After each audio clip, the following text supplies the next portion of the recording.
Nanay, anong tinitingnan mo dyan? Anong ginagawa mo dyan? Anong ginagawa mo dyan, nanay? Ano ba? Tinitingnan ko lang ang larawan ng tatay mo. Hinahanap ko kasi ito kanina, hindi ko nakita. Nakalagay lang pala ito sa aparador. Ito yung tatay mo, yung kabataan ng tatay mo. Ito siya, Shiva. Nakita ko siya kanina.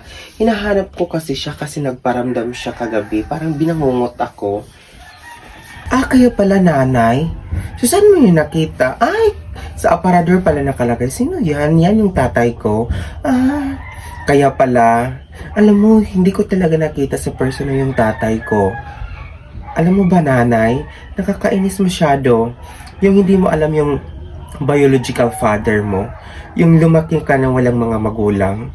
Nakakainis, no? Yung naiinggit ka sa mga tao na meron silang mga tatay. Hindi ko minsan naisip na ramdaman kung saan talaga ako lulugar sa mundo.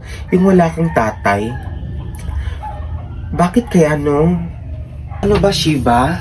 Yes, ito yung tatay mo. Yung kapananganakan ko, na-aksidente siya.